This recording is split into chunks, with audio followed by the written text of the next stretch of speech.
Hallelujah. ਮੇਰੇ ਵੱਲੋਂ ਸਾਰਿਆਂ ਨੂੰ ਜੈ ਮਸੀਹ ਦੀ।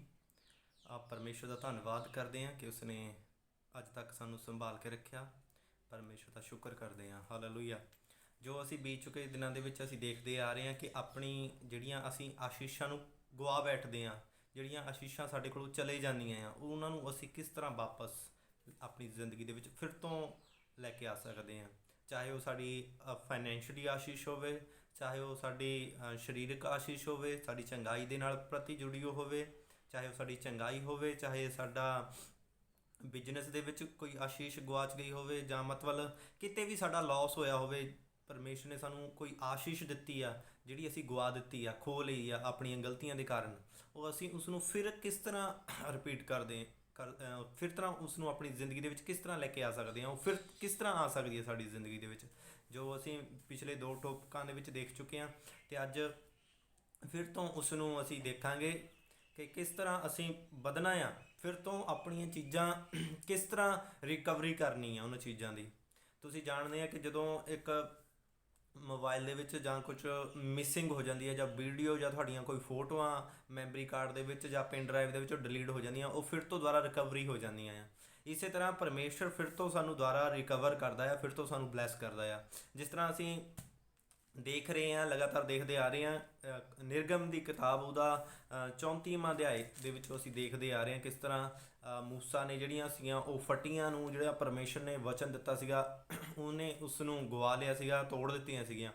ਤਾਂ ਕਿਸ ਤਰ੍ਹਾਂ ਉਹ ਦੁਬਾਰਾ ਫਿਰ ਆਈਆਂ, ਸਾਡੀਆਂ ਆਸ਼ੀਸ਼ਾਂ ਫਿਰ ਤੋਂ ਕਿਸ ਤਰ੍ਹਾਂ ਆਉਣਗੀਆਂ। ਜਦੋਂ ਅਸੀਂ 29 ਆਇਤ ਪੜ੍ਹਾਂਗੇ ਅੱਜ, 34ਵਾਂ ਅਧਿਆਏ ਕੂਚ ਦੀ ਕਿਤਾਬ ਉਹਦਾ 34ਵਾਂ ਅਧਿਆਏ ਉਹਦੀ 29 आयत तो पढ़ांगे। मैं थोड़े सब ले पढ़ांगा। जब मूसा साक्षी की दोनों तख्तियां हाथ में लिए हुए सीने पर्वत से उतर रहा था। ਇੱਥੇ ਸਾਨੂੰ ਕੀ ਮਿਲਦਾ, ਜਿਹੜੀਆਂ ਉਹਨੇ ਗਵਾ ਲਈਆਂ ਸੀਗੀਆਂ ਤਖਤੀਆਂ, ਉਹੀ ਅੱਜ ਉਹਦੇ ਹੱਥ ਦੇ ਵਿੱਚ ਫਿਰ ਦੁਬਾਰਾ ਆ। ਅਸੀਂ ਬੀਚ ਚੁੱਕੇ ਟੌਪਿਕ ਦੇ ਵਿੱਚ ਕੀ ਦੇਖਿਆ, ਉਹਨੇ ਗਵਾ ਲਈਆਂ ਸੀਗੀਆਂ, ਹੱਥ ਦੇ ਵਿੱਚੋਂ ਚਲੇ ਗਈਆਂ ਸੀਗੀਆਂ। ਜਦੋਂ ਉਹ ਪਰਮੇਸ਼ਰ ਦੇ ਨਾਲ ਗੱਲਬਾਤ ਕਰਕੇ ਸਿਨੇ ਪਰਬਤ ਤੋਂ ਹੇਠਾਂ ਆਉਂਦਾ ਆ, ਤੇ ਉਹੀ 2 ਤਖਤੀਆਂ ਹਾਥ ਮੇ ਲੀਏ ਹੋਏ ਸਿਨੇ ਪਰਬਤ ਸੇ ਉਤਰ ਆਇਆ। ਫਿਰ ਤੋਂ ਉਹੀ ਉਹਦੇ ਹੱਥਾਂ ਦੇ ਵਿੱਚ ਬਲੈਸਿੰਗ ਸੀ, ਉਹੀ ਹੱਥਾਂ ਦੇ ਵਿੱਚ ਆਸ਼ੀਸ਼ ਸੀਗੀ, ਉਹੀ ਆਗਿਆਵਾਂ ਸੀਗੀਆਂ, ਉਹੀ ਤਖਤੀਆਂ ਸੀਗੀਆਂ ਜਿਹੜੀਆਂ ਉਹਨੇ ਗਵਾ ਲਈਆਂ ਸੀਗੀਆਂ, ਜਿਨ੍ਹਾਂ ਨੇ ਉਹਨੇ ਡਿਸਟਰੋਏ ਕਰ ਦਿੱਤੀਆਂ ਸੀਗੀਆਂ। ਕਿੱਦਾਂ ਉਹਦੇ ਹੱਥ ਦੇ ਵਿੱਚ ਆਈਆਂ? ਨੰਬਰ 1, ਸਭ ਤੋਂ ਪਹਿਲਾਂ ਉਸਨੇ ਪਰਮੇਸ਼ਰ ਦੇ ਨਾਲ ਕੀ ਬਿਤਾਇਆ? ਸਮਾਂ ਬਿਤਾਇਆ, ਪਰਮੇਸ਼ਰ ਦੇ ਨਾਲ ਗੱਲਬਾਤ ਕੀਤੀ। ਹਾਲੇਲੂਇਆ। ਜਦੋਂ ਵੀ ਅਸੀਂ ਜਿਹੜੀਆਂ ਸਾਡੀ ਜ਼ਿੰਦਗੀ ਦੇ ਵਿੱਚੋਂ ਆਸ਼ੀਸ਼ਾਂ ਚਲੇ ਗਈਆਂ, ਅਗਰ ਜਾਂ ਚੰਗਾਈ ਚਲ ਗਈ ਆ, ਜਾਂ ਸਾਡੀ ਕੋਈ ਬਰਕਤ ਚਲ ਗਈ ਆ, ਜਾਂ ਕਿਤੇ ਵੀ ਸਾਡਾ ਨੁਕਸਾਨ ਹੋਇਆ, ਸਭ ਤੋਂ ਪਹਿਲਾਂ ਕੀ ਕਰਨਾ ਪੈਣਾ? ਜਿਸ ਤਰ੍ਹਾਂ ਮੂਸਾ ਨੇ ਕੀ ਕੀਤਾ, 40 ਦਿਨ ਪਰਮੇਸ਼ਰ ਦੇ ਨਾਲ ਸਮਾਂ ਬਿਤਾਇਆ, ਅਕਾਨ ਦੇ ਵਿੱਚ ਰਿਹਾ, ਪਰਮੇਸ਼ਰ ਦੇ ਨਾਲ ਗੱਲਬਾਤ ਕੀਤੀ। ਜਦੋਂ ਪਰਮੇਸ਼ਰ ਨਾਲ ਗੱਲਬਾਤ ਕੀਤੀ, ਉਹਦੇ ਕੋਲ ਉਹੀ ਤਖਤੀਆਂ ਆ ਗਈਆਂ। ਜਦੋਂ ਤੁਸੀਂ ਆਸ਼ੀਸ਼ ਨੂੰ ਦੁਬਾਰਾ ਰਿਕਵਰ ਕਰਨਾ ਹੈ, ਪਾਉਣਾ ਹੈ, ਤਾਂ ਤੁਹਾਨੂੰ ਪਰਮੇਸ਼ਰ ਦੇ ਕੋਲ ਜਾਣਾ ਪਏਗਾ ਅਤੇ ਪਰਮੇਸ਼ਰ ਦੇ ਨਾਲ ਗੱਲਬਾਤ ਕਰਨੀ ਪਏਗੀ, ਇੱਕ ਲੰਬਾ ਸਮਾਂ ਬਿਤਾਉਣਾ ਪਏਗਾ। ਮੂਸਾ ਨੇ ਇੱਕ ਲੰਬਾ ਸਮਾਂ ਬਿਤਾਇਆ, 40 ਦਿਨ ਅਤੇ 40 ਰਾਤਾਂ। ਹਾਲੇਲੂਇਆ।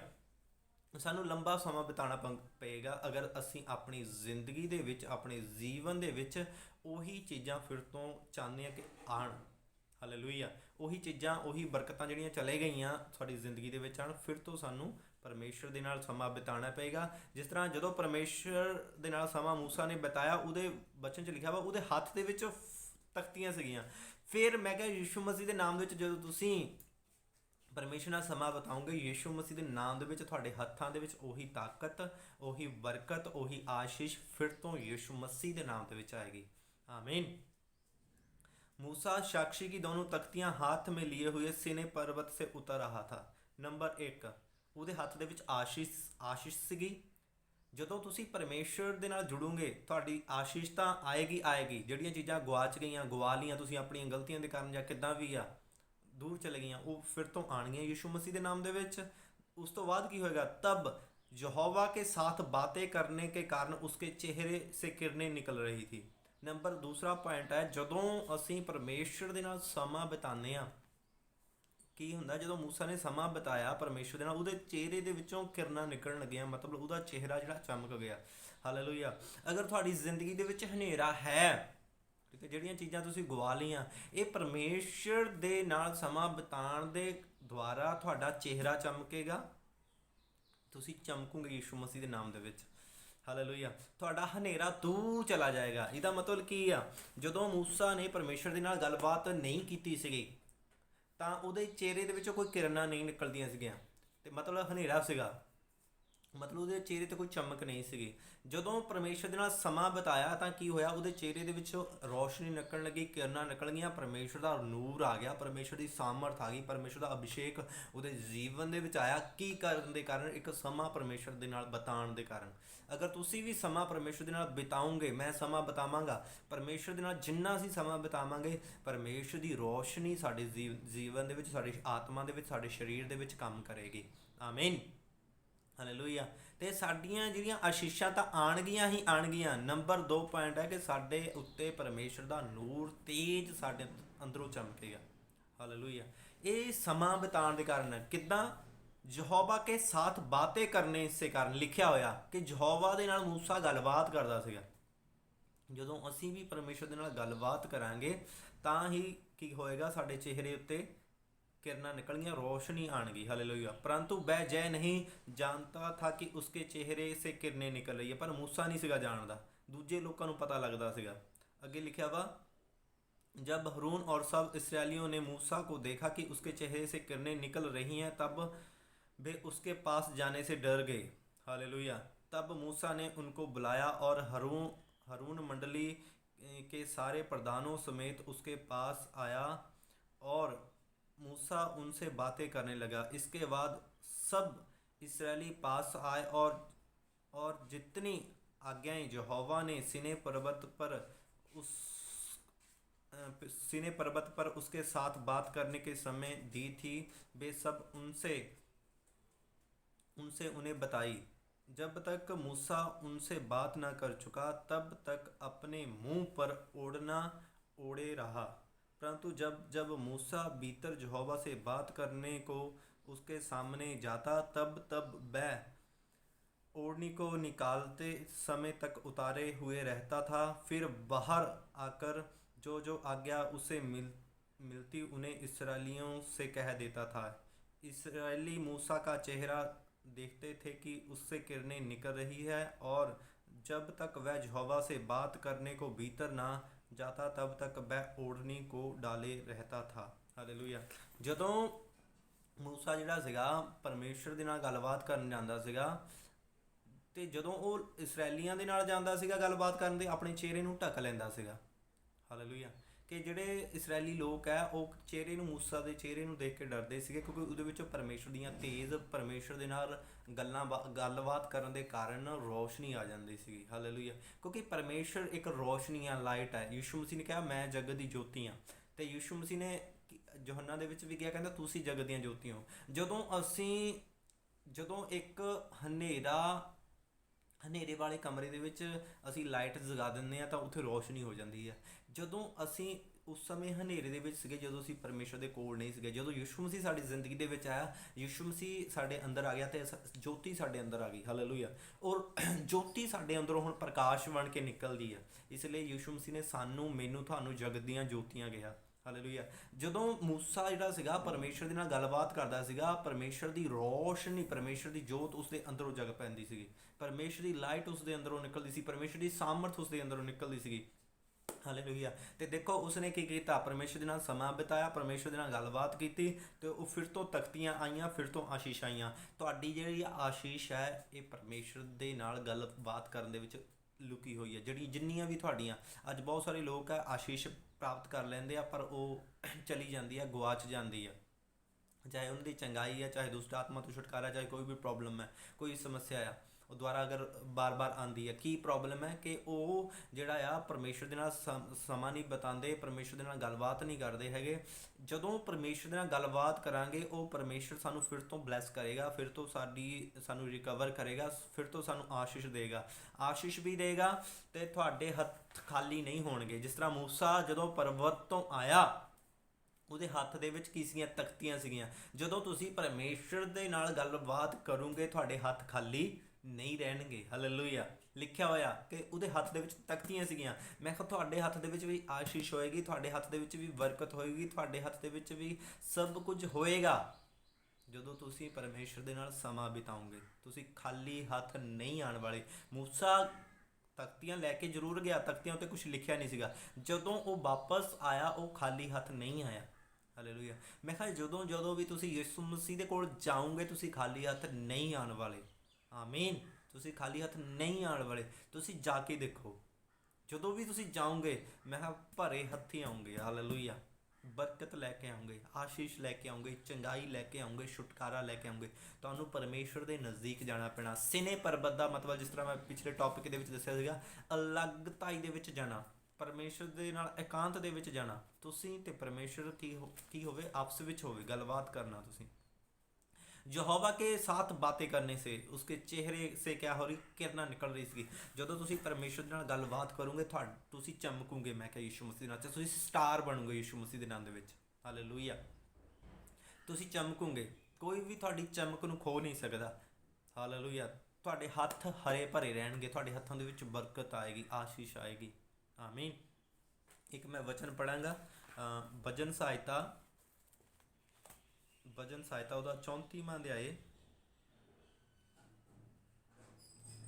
ਉਹਦੀ 5 ਆਇਤ। ਭਜਨ ਸਹਾਇਤਾ ਉਹਦਾ 34ਵਾਂ ਅਧਿਆਏ ਉਹਦੀ 5 ਆਇਤ ਵਿੱਚ ਕੀ ਲਿਖਿਆ ਹੋਇਆ, जिन्होंने उसकी ओर दृष्टि की उन्होंने ज्योति पाई। हालेलुया। ਜਿਨ੍ਹਾਂ ਇਨਸਾਨਾਂ ਨੇ ਪਰਮੇਸ਼ਰ ਦੇ ਵੱਲ ਕੀ ਕੀਤੀ, ਦ੍ਰਿਸ਼ਟੀ ਕੀਤੀ, ਪਰਮੇਸ਼ਰ ਵੱਲ ਦੇਖਿਆ, ਉਹਨਾਂ ਨੇ ਕੀ ਕੀਤਾ, ਜੋਤੀ ਪਾਈ, ਉਹਨਾਂ ਨੇ ਲਾਈਟ ਪਾਈ, ਉਹਨਾਂ ਨੇ ਰੋਸ਼ਨੀ ਪਾਈ ਆ। ਹਾਲੇਲੂਇਆ। ਜਦੋਂ ਵੀ ਅਸੀਂ ਪਰਮੇਸ਼ਰ ਦੇ ਵੱਲ ਦੇਖਦੇ ਹਾਂ, ਹਾਲੇਲੂਇਆ, ਜਦੋਂ ਪਰਮੇਸ਼ਰ ਵੱਲ ਆਪਣੀ ਨਿਗਾਹ ਕਰਦੇ ਹਾਂ, ਪਰਮੇਸ਼ਰ ਨੂੰ ਦੇ ਨਾਲ ਆਪਣਾ ਸਮਾਂ ਬਿਤਾਉਂਦੇ ਹਾਂ, ਪਰਮੇਸ਼ਰ ਦੇ ਨਾਲ ਗੱਲਬਾਤ ਕਰਦੇ ਹਾਂ, ਅਸੀਂ ਦ੍ਰਿਸ਼ਟੀ ਕਰਦੇ ਹਾਂ, ਆਪਣੀ ਨਿਗਾਹ ਕਰਦੇ ਹਾਂ। ਉਹਨਾਂ ਨੇ ਜੋਤੀ ਪਾਈ ਲਿਖਿਆ ਵਾ, ਉਹਨਾਂ ਨੇ ਜੋਤੀ ਪਾਈ ਹੈ। ਜਿਨ੍ਹਾਂ ਨੇ ਨਹੀਂ ਦੇਖਿਆ ਉਹਨਾਂ ਨੇ ਨਹੀਂ ਪਾਣੀ ਹੈਗੀ। ਜਿਨ੍ਹਾਂ ਨੇ ਪਰਮੇਸ਼ਰ ਵੱਲ ਨਿਗਾਹ ਕਰਨੀ ਆ, ਪਰਮੇਸ਼ਰ ਦੇ ਨਾਲ ਸਮਾਂ ਬਿਤਾਉਣਾ ਆ, ਉਹਨਾਂ ਨੇ ਕੀ ਕਰਨੀ ਆ, ਜੋਤੀ ਪਾਣੀ ਆ। ਹਾਲੇਲੂਇਆ। ਔਰ ਅੱਗੇ ਲਿਖਿਆ ਵਾ, ਔਰ ਉਨਕਾ ਮੂੰਹ ਕभी ਕਾਲਾ ਨਾ ਹੋਣੇ ਪਾਇਆ। ਹਾਲੇਲੂਇਆ। ਉਹਨਾਂ ਦਾ ਮੂੰਹ ਕਦੇ ਕਾਲਾ ਨਹੀਂ ਹੋਇਆ। ਮਤਲਬ ਹਾਲੇਲੂਇਆ। ਉਹਨਾਂ ਦੇ ਉੱਤੇ ਕਦੇ ਹਨੇਰੇ ਨੇ, ਕਦੇ ਸ਼ੈਤਾਨ ਨੇ ਕਬਜ਼ਾ ਨਹੀਂ ਕੀਤਾ। ਜਿਨ੍ਹਾਂ ਨੇ ਪਰਮੇਸ਼ਰ ਦੇ ਵੱਲ ਕੀ ਕੀਤੀ ਆ, ਦ੍ਰਿਸ਼ਟੀ ਕੀਤੀ ਆ, ਨਿਗਾਹ ਕੀਤੀ ਆ। ਹਾਲੇਲੂਇਆ। ਮੂਸਾ ਨੇ ਪਰਮੇਸ਼ਰ ਦੇ ਨਾਲ ਸਮਾਂ ਬਿਤਾਇਆ, ਉਹਦੇ ਚਿਹਰਿਆਂ ਦੇ ਵਿੱਚੋਂ ਕਿਰਨਾਂ ਨਿਕਲ ਰਹੀਆਂ ਸੀ, ਨੂਰ ਨਿਕਲ ਰਿਹਾ ਸੀ, ਅਭਿਸ਼ੇਕ ਨਿਕਲ ਰਿਹਾ ਸੀ, ਸਾਮਰਥ ਨਿਕਲ ਰਹੀ ਸੀ। ਇਸੇ ਤਰ੍ਹਾਂ ਪਰਮੇਸ਼ਰ ਦਾ ਵਚਨ ਕਹਿੰਦਾ, ਜਦੋਂ ਅਸੀਂ ਪਰਮੇਸ਼ਰ ਦੇ ਵੱਲ ਦ੍ਰਿਸ਼ਟੀ ਕਰਾਂਗੇ, ਪਰਮੇਸ਼ਰ ਦੇ ਨਾਲ ਟਾਈਮ ਬਿਤਾਵਾਂਗੇ, ਸਮਾਂ ਬਿਤਾਵਾਂਗੇ, ਬਾਈਬਲ ਪੜ੍ਹਾਂਗੇ, ਉਸ ਸੰਗਤੀ 'ਚ ਜਾਵਾਂਗੇ, ਭਜਨ ਗਾਵਾਂਗੇ, ਪਰਮੇਸ਼ਰ ਦੇ ਵਚਨ ਦੇ ਅਨੁਸਾਰ ਚੱਲਾਂਗੇ। ਦ੍ਰਿਸ਼ਟੀ, ਪਰਮੇਸ਼ਰ ਦੇ ਵੱਲ ਦ੍ਰਿਸ਼ਟੀ ਕਰਨ ਦਾ ਮਤਲਬ ਕੀ ਹੈ, ਪਰਮੇਸ਼ਰ ਦੀਆਂ ਆਗਿਆਵਾਂ ਉੱਤੇ ਚੱਲਣਾ। ਹਾਲੇਲੂਇਆ। ਹਾਲੇਲੂਇਆ। ਜਦੋਂ ਵੀ ਅਸੀਂ ਪਰਮੇਸ਼ਰ ਦੇ ਵੱਲ ਦੇਖਾਂਗੇ ਆ, ਤੇ ਬਾਈਬਲ ਕਹਿੰਦੀ ਆ ਉਹਨਾਂ ਦਾ ਮੂੰਹ ਕਦੇ ਕਾਲਾ ਨਾ ਹੋਣੇ ਪਾਇਆ। हालेलुया। जिन्होंने उसकी ओर दृष्टि की उन्होंने ज्योति पाई और उनका मुंह कभी काला ना होने पाया। हालेलुया। ਜਦੋਂ ਵੀ ਅਸੀਂ ਪਰਮੇਸ਼ਰ ਵੱਲ ਦੇਖਾਂਗੇ ਤੇ ਪਰਮੇਸ਼ਰ ਸਾਡੇ ਵੱਲ ਦੇਖੇਗਾ, ਸਾਡੀ ਜ਼ਿੰਦਗੀ ਦੇ ਵਿੱਚ ਕੰਮ ਹੋਣਗੇ। ਆਮੀਨ। ਹਾਲੇਲੂਇਆ। ਪਰਮੇਸ਼ਰ ਜਿਹੜਾ ਆ ਉਹ ਹਮੇਸ਼ਾ ਸਾਨੂੰ ਸੰਭਾਲਦਾ। ਜਦੋਂ ਅਸੀਂ ਨੀਤੀ ਵਚਨ ਕਹਾਵਤਾਂ ਉਹਦਾ 4 ਅਧਿਆਏ ਕੱਢਾਂਗੇ ਸਾਰੇ ਜਾਣੇ, 4 ਅਧਿਆਏ ਉਹਦੀ 18 ਆਇਤ, ਨੀਤੀ ਵਚਨ ਉਹਦਾ 4 ਅਧਿਆਏ ਉਹਦੀ 18 ਆਇਤ ਦੇ ਵਿੱਚ ਕੀ ਲਿਖਿਆ ਹੋਇਆ, परंतु धर्मियों की चाल उस चमकती हुई ज्योति के समान है। हालेलुया। धर्मियों की चाल किदां दी है, उस चमकती हुई ज्योति के समान है। चमकती हुई ज्योति जिसका प्रकाश दोपहर तक अधिक अधिक बढ़ता रहता है। हालेलुया। जिहड़ी धर्मियों की चाल है वो उस ज्योति की तरह पर ਪ੍ਰਭੂ ਯਿਸੂ ਮਸੀਹ ਦੇ ਲਹੂ ਦੇ ਦੁਆਰਾ ਅਸੀਂ ਧਰਮੀ ਠਹਿਰਾਏ ਗਏ ਹਾਂ। ਜਦੋਂ ਅਸੀਂ ਪਰਮੇਸ਼ਰ ਦੇ ਵਿੱਚ ਵੱਧਦੇ ਜਾਂਦੇ ਹਾਂ, ਪਰਮੇਸ਼ਰ ਵੱਲ ਨਿਗਾਹ ਕਰਦੇ ਜਾਂਦੇ ਹਾਂ, ਤਾਂ ਅਸੀਂ ਕਿੱਦਾਂ, ਸਾਡੀ ਜਿਹੜੀ ਚਾਲ ਹੈ ਉਹ ਜਿਸ ਤਰ੍ਹਾਂ ਜਿਹੜਾ ਸੂਰਜ ਹੈ ਜਦੋਂ ਸਵੇਰ ਤੋਂ ਲੈ ਕੇ ਦੁਪਹਿਰ ਤੱਕ ਕੀ ਕਰਦਾ ਆ, ਉਹ ਵੱਧਦਾ ਜਾਂਦਾ ਆ, ਉਹਦੀ ਚਮਕ ਜਿਹੜੀ ਵੱਧਦੀ ਜਾਂਦੀ ਆ। ਪਰਮੇਸ਼ਰ ਕਹਿੰਦਾ ਇਸੇ ਤਰ੍ਹਾਂ ਧਰਮੀਆਂ ਦੀ ਜਿਹੜੀ ਆ ਲਾਈਟ ਹੈ ਉਹ ਵੱਧਦੀ ਜਾਏਗੀ। ਹਾਲੇਲੂਇਆ। ਉਹ ਚਮਕਦੇ ਜਾਣਗੇ। ਉਸਕਾ ਪ੍ਰਕਾਸ਼ ਦੁਪਹਿਰ ਤੱਕ ਅਧਿਕ ਅਧਿਕ बढ़ता ਰਹੇਗਾ। ਕਿਹਨਾਂ ਦਾ? ਧਰਮੀਆਂ ਦਾ। ਹਾਲੇਲੂਇਆ। ਜਦੋਂ ਅਸੀਂ ਪਰਮੇਸ਼ਰ ਦੇ ਪਿੱਛੇ ਚੱਲਾਂਗੇ ਤੇ ਸਾਡੇ ਅੰਦਰ ਪਰਮੇਸ਼ਰ ਦੀ ਸਾਮਰਥ ਵਧਦੀ ਜਾਏਗੀ। ਜਿਸ ਤਰ੍ਹਾਂ ਜਿਹੜੀਆਂ 10 ਕੁਵਾਰੀਆਂ 10 ਕੁਵਾਰੀਆਂ ਸੀਗੀਆਂ, ਜਿਨ੍ਹਾਂ ਵਿੱਚੋਂ 5 ਬੁੱਧੀਮਾਨ ਸੀਗੀਆਂ ਤੇ 5 ਮੂਰਖ ਸੀਗੀਆਂ। ਉਹਨਾਂ 5 ਮੂਰਖਾਂ ਦੇ ਕੀ ਹੋਇਆ ਸੀਗਾ ਕਿ ਉਹਨਾਂ ਦਾ ਜਿਹੜਾ ਪ੍ਰਕਾਸ਼ ਹੈ ਚਲਾ ਗਿਆ ਸੀਗਾ, ਉਹਨਾਂ ਦੇ ਦੀਏ ਬੁਝ ਗਏ ਸੀਗੇ। ਹਾਲੇਲੂਇਆ। ਤੇ ਜਿਹੜੇ 5 ਸੀਗੀਆਂ ਉਹ ਵੱਧਦੀਆਂ ਗਈਆਂ ਸੂਰਜ ਦੇ ਸਮਾਨ, ਕਿਉਂਕਿ ਉਹ ਪਰਮੇਸ਼ਰ ਦੇ ਪਿੱਛੇ ਚਲਦੀਆਂ ਰਹੀਆਂ, ਚਲਦੀਆਂ ਰਹੀਆਂ, ਚਲਦੀਆਂ ਰਹੀਆਂ। ਜਦੋਂ ਚਲਦੀਆਂ ਰਹੀਆਂ ਉਹਨਾਂ ਦੀ ਜ਼ਿੰਦਗੀ ਦੇ ਵਿੱਚ ਬਰਕਤ ਰਹੀ, ਉਹਨਾਂ ਦੀ ਜ਼ਿੰਦਗੀ ਦੇ ਵਿੱਚ ਆਸ਼ੀਸ਼ ਰਹੀ। ਮੈਂ ਤੁਹਾਨੂੰ ਦੱਸਣਾ ਚਾਹੁੰਦਾ ਹਾਂ, ਤੁਸੀਂ ਅਗਰ ਤੁਹਾਡੀ ਆਸ਼ੀਸ਼ ਗਵਾਚ ਚੁੱਕੀ ਆ, ਅਗਰ ਤੁਹਾਡੀ ਜ਼ਿੰਦਗੀ ਦੇ ਵਿੱਚ ਫਿਰ ਤੋਂ ਪ੍ਰੋਬਲਮ ਹੈ, ਕੀ ਕਰਨਾ ਪੈਣਾ? ਤੁਹਾਨੂੰ ਕਿਸੇ ਇਨਸਾਨ ਦੇ ਮਗਰ ਭੱਜਣ ਦੀ ਜ਼ਰੂਰਤ ਨਹੀਂ, ਬਲਕਿ ਤੁਹਾਨੂੰ ਪਰਮੇਸ਼ਰ ਦੇ ਨਾਲ ਸਮਾਂ ਬਿਤਾਉਣ ਦੀ ਜ਼ਰੂਰਤ ਹੈ, ਬਾਈਬਲ ਪੜ੍ਹਨ ਦੀ ਜ਼ਰੂਰਤ ਹੈ, ਬਾਈਬਲ ਦੇ ਅਨੁਸਾਰ ਚੱਲਣ ਦੀ ਜ਼ਰੂਰਤ ਹੈ। ਜਦੋਂ ਵੀ ਤੁਸੀਂ ਪਰਮੇਸ਼ਰ ਨਾਲ ਸਮਾਂ ਬਿਤਾਓਗੇ, ਮੈਂ ਕਿਹਾ ਵੱਧ ਹੀ ਜਾਊਂਗੇ ਯਿਸੂ ਮਸੀਹ ਦੇ ਨਾਮ ਦੇ ਵਿੱਚ। ਜਿਸ ਤਰ੍ਹਾਂ ਮੂਸਾ ਨੇ ਸਮਾਂ ਬਿਤਾਇਆ 40 ਦਿਨ ਤੇ 40 ਰਾਤ, ਉਹ ਪਰਬਤ ਤੋਂ ਖਾਲੀ ਹੱਥ ਨਹੀਂ ਆਇਆ, ਬਲਕਿ ਉਹਨੇ ਉਹ ਤਖਤੀਆਂ ਉੱਤੇ ਪਰਮੇਸ਼ਰ ਦੀਆਂ ਆਗਿਆਵਾਂ ਨੂੰ ਲੈ ਕੇ ਆਇਆ ਫਿਰ ਤੋਂ। ਮੈਂ ਕਿਹਾ ਤੁਸੀਂ ਵੀ ਸਿਨੇ ਪਰਬਤ 'ਤੇ ਜਦੋਂ ਜਾਓਗੇ, ਇਕਾਂਤ ਦੇ ਵਿੱਚ ਜਾਓਗੇ, ਪਰਮੇਸ਼ਰ ਨਾਲ ਸਮਾਂ ਬਿਤਾਓਗੇ, ਮੈਂ ਕਿਹਾ ਤੁਸੀਂ ਵੀ ਖਾਲੀ ਹੱਥ ਨਹੀਂ ਆਉਣ ਵਾਲੇ ਯਿਸੂ ਮਸੀਹ ਦੇ ਨਾਮ ਦੇ ਵਿੱਚ। ਤੁਸੀਂ ਭਰਪੂਰ ਹੋਵੋਗੇ ਯਿਸੂ ਮਸੀਹ ਦੇ ਨਾਮ ਦੇ ਵਿੱਚ, ਤੁਸੀਂ ਵੱਧਦੇ ਜਾਓਗੇ। ਹਾਲੇਲੂਇਆ। ਆਓ ਅੱਖਾਂ ਬੰਦ ਕਰੀਏ, ਮੈਂ ਤੁਹਾਡੇ ਲਈ ਪ੍ਰਾਰਥਨਾ ਕਰਾਂਗਾ। ਉਹ ਸਾਮਰਥੀ ਅਨੁਗ੍ਰਹਕਾਰੀ ਦਿਆਲੂ ਪਰਮੇਸ਼ਰ ਖੁਦਾ, ਮੈਂ ਪ੍ਰਾਰਥਨਾ ਕਰਦਾ ਜਦੋਂ ਇਹ ਤੇਰੇ ਬੱਚੇ ਤੇਰੇ ਕੋਲ ਜਾਣ, ਮੇਰੇ ਪਿਤਾ ਪਰਮੇਸ਼ਰ, ਤੇਰਾ ਵਚਨ ਕਹਿੰਦਾ ਮਸੀਹ ਦੇ ਵਿੱਚ ਕੀਤੀ ਹੋਈ ਮਿਹਨਤ ਕਦੇ ਵਿਅਰਥ ਨਹੀਂ ਜਾਂਦੀ। ਜਦੋਂ ਇਹ ਤੇਰੇ ਬੱਚੇ ਤੇਰੇ ਕੋਲ ਜਾਣ, ਇਹਨਾਂ ਦੀ ਜ਼ਿੰਦਗੀ ਦੇ ਵਿੱਚ ਅਭਿਸ਼ੇਕ, ਇਹਨਾਂ ਦੀ ਜ਼ਿੰਦਗੀ ਦੇ ਵਿੱਚ ਸਾਮਰਥ, ਇਹਨਾਂ ਦੇ ਚਿਹਰੇ ਉੱਤੇ ਨੂਰ ਪਿਤਾ ਪਰਮੇਸ਼ਰ ਉਸ ਜੋਤੀ ਦੇ ਸਮਾਨ ਹੋਏ ਜੋ ਪਿਤਾ ਪਰਮੇਸ਼ਰ ਦੁਪਹਿਰ ਤੱਕ ਅਧਿਕ ਵੱਧਦੀ ਜਾਂਦੀ ਹੈ। ਮੇਰੇ ਖੁਦਾਵੰਦ ਪਿਤਾ ਪਰਮੇਸ਼ਰ ਨਾਲ ਬਲੈਸ ਕਰ ਪ੍ਰਭੂ ਯਿਸੂ ਮਸੀਹ ਨਾਲ। ਹਰ ਦੁਰਬਲਤਾ, ਹਰ ਕਮਜ਼ੋਰੀ, ਹਰ ਬਿਮਾਰੀ, ਹਰ ਲਾਚਾਰੀ, ਹਰ ਇਨਫੈਕਸ਼ਨ, ਹਰ ਤਰ੍ਹਾਂ ਦਾ ਵਾਇਰਸ ਇਹਨਾਂ ਦੀ ਜ਼ਿੰਦਗੀ ਵਿੱਚ ਦੂਰ ਚਲਾ ਜਾਏ ਪਿਤਾ ਪਰਮੇਸ਼ਰ। ਕੋਈ ਵੀ ਘਰਾਂ ਦੇ ਵਿੱਚ ਸਮੱਸਿਆ, ਕਿਸੇ ਵੀ ਤਰ੍ਹਾਂ ਦੀ ਕੋਈ ਪ੍ਰੋਬਲਮ ਹੈ, ਯਿਸੂ ਮਸੀਹ ਦੇ ਨਾਮ ਦੇ ਵਿੱਚ ਖਤਮ ਹੋਏ ਮੇਰੇ ਪਿਤਾ ਪਰਮੇਸ਼ਰ। ਹਰ ਤਰ੍ਹਾਂ ਦੀਆਂ ਫਾਈਨੈਂਸ਼ੀਅਲੀ ਪ੍ਰੋਬਲਮਾਂ ਖਤਮ ਹੋਣ ਮੇਰੇ ਪਿਤਾ ਪਰਮੇਸ਼ਰ। ਇਹ ਜਦੋਂ ਤੇਰੇ ਕੋਲ ਜਾਣ ਪਿਤਾ ਪਰਮੇਸ਼ਰ, ਤੇ ਨਾਲ ਪ੍ਰਾਰਥਨਾ ਦੇ ਵਿੱਚ ਸਮਾਂ ਬਿਤਾਉਣ, ਹਰ ਤਰ੍ਹਾਂ ਦਾ ਸ਼ੈਤਾਨੀ ਬੋਝ ਦੂਰ ਚਲਾ ਜਾਏ ਮੇਰੇ ਪਿਤਾ ਪਰਮੇਸ਼ਰ। ਇਹ ਤੇਰੇ ਨਾਲ ਸਮਾਂ ਬਿਤਾ ਸਕਣ ਯਿਸੂ ਮਸੀਹ ਦੇ ਨਾਮ ਦੇ ਵਿੱਚ। ਇਹ ਖੁਦਾਵੰਦ ਖੁਦਾ, ਇਹ ਤੇਰੇ ਨਾਲ ਸਮਾਂ ਬਿਤਾ ਸਕਣ ਮੇਰੇ ਪਿਤਾ ਪਰਮੇਸ਼ਰ। ਇਹ ਤੇਰੇ ਨਾਲ ਸਮਾਂ ਬਿਤਾ ਸਕਣ ਜਿਸ ਤਰ੍ਹਾਂ ਮੂਸਾ ਨੇ ਸਮਾਂ ਬਿਤਾਇਆ, ਉਹ ਬਲੈਸ ਹੋਇਆ ਖੁਦਾਵੰਦ। ਪਿਆਰੇ ਪਿਤਾ ਪਰਮੇਸ਼ਰ, ਤੇਰੇ ਲੋਕਾਂ ਨੂੰ ਤੇਰੇ ਸਾਮਰਥੀ ਹੱਥਾਂ ਵਿੱਚ ਸੌਂਪ ਦਿੰਦਾ ਪਿਤਾ ਪਰਮੇਸ਼ਰ। ਇਹਨਾਂ ਦੀ ਜ਼ਿੰਦਗੀ ਦੇ ਵਿੱਚ ਆਸ਼ੀਸ਼ ਖੁਦਾਵੰਦ ਖੁਦਾ ਹੈ, ਇਹਨਾਂ ਦੀ ਜ਼ਿੰਦਗੀ ਵਿੱਚ ਬਰਕਤ ਆਏ ਪ੍ਰਭੂ ਯਿਸੂ ਮਸੀਹ ਦੇ ਨਾਮ ਦੇ ਵਿੱਚ ਮੰਗਦੇ ਹਾਂ, ਆਮੀਨ। ਹਾਲੇਲੂਇਆ। ਜਦੋਂ ਵੀ ਅਸੀਂ ਸਮਾਂ ਬਿਤਾਉਣਾ, ਬਾਈਬਲ ਕਹਿੰਦੀ ਹੈ ਮਸੀਹ ਦੇ ਵਿੱਚ ਕੀਤੀ ਮਿਹਨਤ ਵਿਅਰਥ ਨਹੀਂ ਜਾਂਦੀ। ਤੁਹਾਨੂੰ ਮਿਹਨਤ ਕਰਨੀ ਪੈਣੀ ਆ। ਹਾਲੇਲੂਇਆ। ਚਾਹੇ ਤੁਸੀਂ ਕਿਸੇ ਵੀ ਚਰਚ ਦੇ ਮੈਂਬਰ ਹੋ, ਤੁਸੀਂ ਕਿਤੋਂ ਵੀ ਮੈਨੂੰ ਸੁਣ ਰਹੇ ਹੋ, ਦੇਖ ਰਹੇ ਹੋ, ਤੁਹਾਨੂੰ ਮਿਹਨਤ ਕਰਨੀ ਪੈਣੀ ਆ। ਪਰਸਨਲ ਤੁਹਾਨੂੰ ਸਮਾਂ ਪਰਮੇਸ਼ਰ ਨਾਲ ਬਣਾਉਣਾ ਪੈਣਾ ਹੈ। ਜਦੋਂ ਤੁਸੀਂ ਪਰਮੇਸ਼ਰ ਦੇ ਨਾਲ ਪਰਸਨਲ ਸਮਾਂ ਬਿਤਾਓਗੇ, ਪਰਮੇਸ਼ਰ ਦੀਆਂ ਆਗਿਆ ਉੱਤੇ ਚੱਲੋਗੇ, ਚਰਚ ਜਾਓਗੇ, ਸੰਗਤੀ ਕਰੋਗੇ ਤੇ ਭਗਤੀ ਕਰੋਗੇ ਪਰਮੇਸ਼ਰ ਦੀ। ਹਾਲੇਲੂਇਆ। ਤੁਸੀਂ ਭਗਤੀ ਦੇ ਵਿੱਚ ਜਿਸ ਤਰ੍ਹਾਂ ਵੱਧਦੇ ਜਾਓਗੇ, ਮੂਸਾ ਵੱਧਦਾ ਗਿਆ। ਮੂਸਾ ਨੇ ਬਹੁਤ ਸਾਰੇ ਮਿਰਾਕਲ ਕੀਤੇ, ਚਿੰਨ੍ਹ ਚਮਤਕਾਰ ਕੀਤੇ ਆ। ਹਾਲੇਲੂਇਆ।